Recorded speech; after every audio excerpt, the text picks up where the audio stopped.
It's an absolute pleasure for me to be here. It's about the quality, by the way, not the quantity of people that's here. And you know, Arthur Scargill did tell me many years ago when I was his left-hand man. Arthur always used to say, it doesn't matter how many people is at a meeting you in, always give it your best, because it's the quality, not the quantity. And you know, that's so true.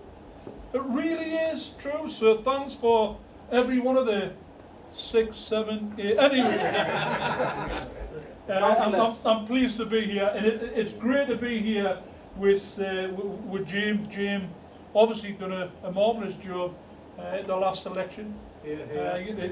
Increasing his majority, the increase of the vote share, 12.8%, I believe. His majority is now 7,947, I believe, which was great. Then, you know, Coventry is a heartland of the Labour Party. You know, absolute heartland of the Labour Party. And we should never, ever forget that. And I think in the last few weeks we've seen Jeremy here, we've seen a whole number of MPs here because of the local elections which are taking place in May. We've got to win these local elections. We've got to make sure that we clear the board of the Tories, not just here in Coventry, but right across the country, because they're making an absolute pig's ear of this country. They really are. We're looking towards winning 150, 160 seats at the elections. We're looking to take places in London which we've never ever held before. We're looking to take Wandsworth. We're looking to take Barnet. And the press are saying, the Evening Standard, by the way, so we shouldn't really believe a single word they say, but the Evening Standard are saying that we're looking to take Westminster as well. We've never ever held Westminster at all. But you know the feelings there. And you know why the feelings there with the Labour Party. And people in here might disagree with us, but we're a broad church. We're a broad church and we're allowed to disagree with each other. But be constructive about it. And have the discussion and the debate within the party. But the reason why we're now doing so well is because the Labour Party is back to representing the values it was founded for back in the early 1900s. You know, things haven't changed dramatically. All them years ago, there was a need for ordinary working people to have their voice heard in Parliament.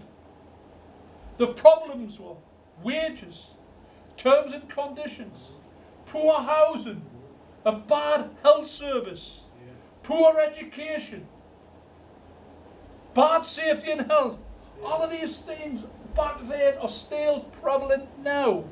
We've made lots of progress, but they're still the main issues which we need to resolve now. And we need to, you know, the Parliament needs to reflect the people of the country. We've got too many people sitting on them green benches, and it's not a criticism of accountants or solicitors or lawyers, but you know, you need more working people in there. You need more people who actually struggle to make a bob or two and put food on the table and feed the kids. We need more ethnic minorities in the Commons, because there's far too many white, grey, fat people like me in the Commons. We need people who are suffering with disabilities in the Commons, because of the simple fact that we need to reflect society in which we represent. And the reason why we did so well at the last election is because the Labour Party changed tactic, changed direction. And you know, again, I'm not asking people to agree with us, but if you analyse the facts, at the 2010 election, the 2015 election, we got absolutely hammered. We thought we had a chance in 2010, but we just weren't good enough. You know, we're still knocking on people's doors, and these, obviously, the people in here are people who knock on doors. And we were knocking on doors, and people, ordinary people who would know us, saying, well, what do you stand for? And the stock answer was, well, we're not as bad as the Tories. You know, that's just not good enough anymore. It's just not acceptable to be not as bad as the rest. And that's why under the Corbyn project, people feel revitalised. They feel as if we stand for something. They feel as if, and when I say they, I mean yourselves as well, I'm sure you feel as if the party has got something to offer. Because let me tell you, a political party hasn't got the right, the divine right to exist. You've got to have a reason to exist. And you've got to have policies which buy into the people who you claim to represent. You've got to have a contract with these people. You've got to have an offer with the people. And they understand exactly what you stand for. And that's why things have changed. That's why we've got lots of young people in the party. And that's why we've got lots of people join. We've got 576,000 members in the Labour Party now. We're the biggest party in Europe, left-wing party. But you know, it isn't good enough just to have a mass membership so people like me can run up and down the country and say, oh, this is brilliant. We've got to use the membership. We've got to educate people on how you canvass, how you campaign in constituencies like the Coventry South, how you knock on doors, how you explain to people. And it isn't good enough, you know. And you'll all have had it where you knock on the door and you say, I'm from the Labour Party. Did you vote Labour? Great. Or you vote Labour this time? Or did you vote in Labour? You've got to engage people, man. Correct. Absolutely. People want to listen to what you stand for. Sure. People want the ability to question you. And you've got to have this offer. Now, in the election, we had the offer.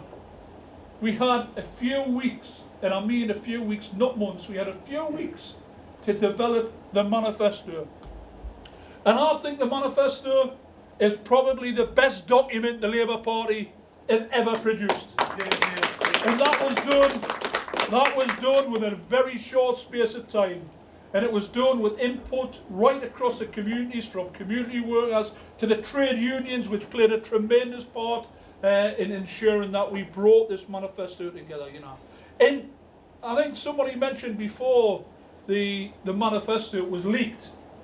Well, we were in London. I was living in London. I had to live in London because I was leading the campaign. But we were sitting, there was me, Jeremy, John MacDonald, Seamus Milne, and only one or two others on Sunday night. The 2 days before the manifesto was to be launched. And there was a phone call. And Seamus Milne came in and he said, the manifesto has been leaked. We were distraught. You know, it was an attempt by somebody, within, by the way, within, to undermine the manifesto launch and undermine the party. We were distraught, I've got to tell you, because there was that much work that went into it. But what happened on the Monday? The Daily Mail, the Labour Party, good housing for everybody. The people were saying, I'll have some of that. Good working terms and conditions, it's a disgrace. No, it's not. We'll have some of that. And there was only the NHS will be properly funded. It's a disgrace. We'll have some of that. And you know what? We didn't leak the manifesto, I promise you. But perhaps the next time. I merely use that. And that is absolutely true. We couldn't have bought the publicity for the next 5 or 6 days, which the party actually got from somebody trying to brutally undermine Corbyn's government, party. Not yet. But you know, the issues were simple, you know. It was simple. When we knew there was the snap election, by the way, I was up in Scotland, launching the local elections, and somebody says, Theresa May's been called to Downing, just in Downing Street. She's got to make an announcement. And we're saying, it cannot be an election. were 20 points behind, 24 points behind actually, at the time. And when they said she had called a snap election, people said, oh, they were calm, they were cool about all that. I was absolutely gutted because I thought it could have been a huge problem for the party. So what we did right through the 5 or 6 weeks as a party, people in here, ordinary people on the streets, were absolutely fabulous. But we made a couple of really important decisions. We said we needed to have a manifesto that reached out to everybody. And the second point was we had to speak in people's language. How many times have you heard politicians like me, like lots of other people, on the television, and they speak for half an hour, and then you say, what on earth did he say? What did she mean? That's a load of crap. What do they actually mean by that? And we decided that you know, it's great having good sound bites and good messages and good policies, but people have got to understand what you mean by these. So we needed to ensure that we had the right messages, and we spoke the language of ordinary people, which ordinary people can believe. And another thing, we embraced the trade unions. The Labour Party, in my view, tried to push the unions away for too long and blame the unions for all the ills of what the party stood for. Absolute nonsense. Without the trade unions, the Labour Party cannot survive, and wouldn't survive, and shouldn't survive, because the trade union movement actually established the Labour Party. It's not the other way around. And the party, on occasions, were treating the trade union movement like the drunken uncle at the party. And it just wasn't good enough anymore. But the manifesto was the key to it all, wasn't it? Apart from Jeremy being absolutely outstanding. Jeremy travelled from constituency to constituency and you know, when he was lot of different places. There was 10,000 people here, 15,000 people there. On the beach at Brighton, there was 7,000. Up in Newcastle, which I was proud to speak with, that was 12,000 turned up. I mean, it was something that people really warmed to. But the manifesto itself, you know, it called for decent housing for all. Now, that's not really left-wing. You know, wanting a decent property for to live in, name old, and you can afford to pay for it. Having an NHS where you pay the staff properly. Forget the pay caps, by the way. We agreed to get rid of the pay cap for public sector workers, and not just certain ones. We would get rid of the public sector pay cap. Pay public sectors the correct wages, because the public sector, by the way, is the beating heart of the UK economy. Get rid of the public sector pay cap. Invest in the NHS. That was important. Is there anything left wing with wanting to pay people properly? Is there anything left wing with wanting to have a decent NHS service? Mainly for people who cannot really come in any way, shape or form afford to pay for private health care or insurance. No left wing at all about any of that. And you might have seen the Marr show where Andrew Marr asked Theresa May why nurses were using food banks. Yeah. And Theresa May says, well, it's terribly complex. I promise you, it isn't terribly complex. It's because they're not paid enough to look after their families. And there's nothing left wing with wanting to pay people decent wages, terms and conditions. We look at the £10 an hour real living wage. Yeah. It's really important. We want to introduce that. We want to get rid of 0-hour contracts. We want to treat people fairly. We want access in the workplace for trade unions. We want collective bargaining as part of the overall package for the trade union movement. We want to get ratios introduced where these fat cats are making millions and millions of pounds.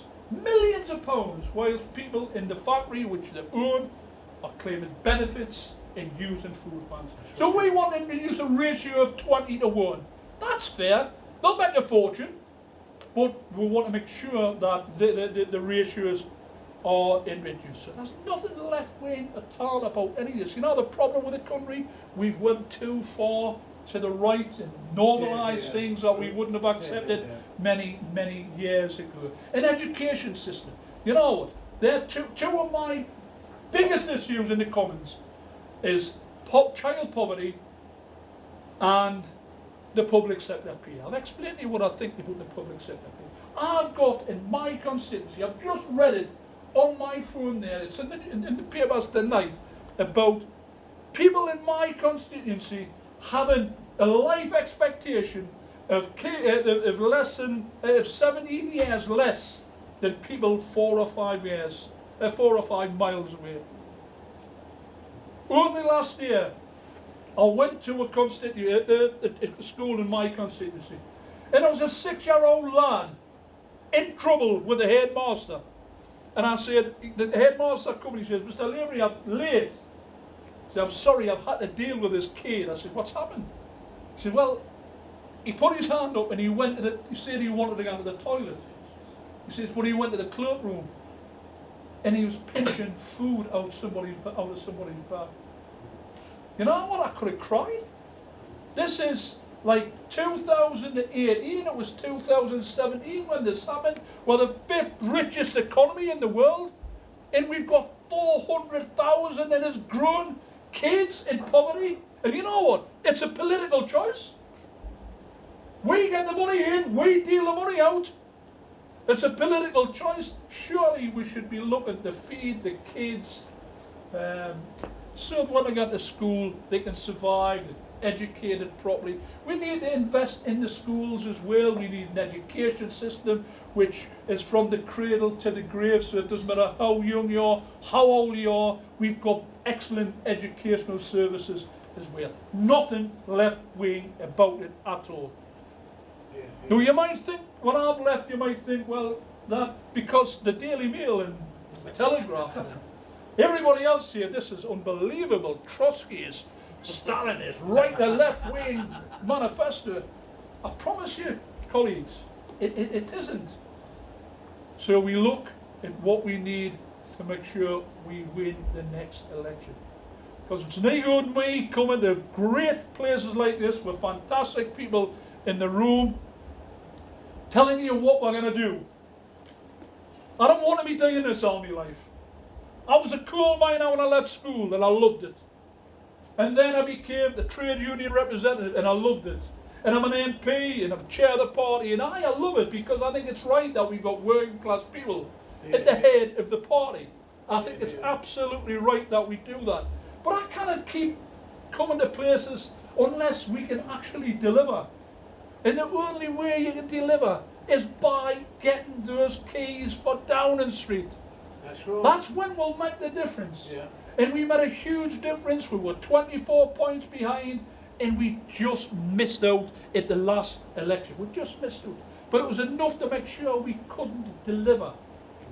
So the message is, really, we've got a lot to offer. We're back on track. The party is under new management. We've tried different ways. The electorate is behind it. We've got 575,000 members, and we've got, what I'll tell you is we're already looking at the new manifesto. Because as I mentioned before, the old one's the best, no, the current one is the best document we've ever produced. Wait till you see the next one, because it cannot be the same. It's got to be better. It's got to be more up to speed. It's got to have more in terms of offering people how we can transform their lives. Because it's not about making everybody millionaires. It's about making sure that people in society are treated properly. That we don't walk on the other side of the road and see somebody suffering. That we give people at least the basics in life. The kids are mentioned. The disabled people who've been hammered by the Tory government. Mainly women who suffered greatly. The cuts, the austerity measures introduced by this government have impacted on women are by about 85%. And it's not acceptable. We need change. We really need change. The springboard is to the next election is, of course, the local elections. And we need to make sure that we get a great result at the local elections. Because let me say this in conclusion. There's a general election around the corner. I'm not sure when it will be, but I don't think it's too far away, because these Tories are fighting like rats in a sack, believe me. They really are. And I enjoy it very much. And you know, the golden adage is, you know, you don't interfere when your enemies are fighting. Let them fight and wait until that's concluded. This isn't a pipe dream, you know. This isn't a pipe dream of the Labour Party being back in government, because when Miliband and the Labour Party, we were decisively beaten in 2015, we had to change. We had to change, or we could have went basically, we could be facing oblivion. So it's all refreshed. It's based on ordinary people. The voice of ordinary people, trade unionists, community workers, community organisers, charities, the third sector, all of everybody should be involved in making sure that we can transform the lives of ordinary people. Making sure that they've got enough to eat, feed themselves and families, and stop calling people scroungers if they haven't got a job, for heaven's sake. So we've got a lot to look forward to. We've got to just make sure, colleagues, that we get out there every opportunity, campaigning every opportunity, speaking to people in the streets, because you know it's really important that you engage people in conversation in a nice, constructive, polite sort of way. Tell them what we've got to offer, and it's amazing how you can convince people that the Labour Party would be the party for them. We will have a general election sooner rather than later, and that's why I'm doing me damnedest travelling all over the country, telling people that what we actually stand for. Be proud of what we stand for. And I'll conclude by simply saying thank you very much to everybody for all the work they do, because you know the Labour Party couldn't have survived, and it couldn't survive, and it'll not survive in the future if it hasn't got people like yourselves campaigning and working hard on behalf of the party. You're the true troopers of the Labour Party. Thank you very, very, very much. Thanks.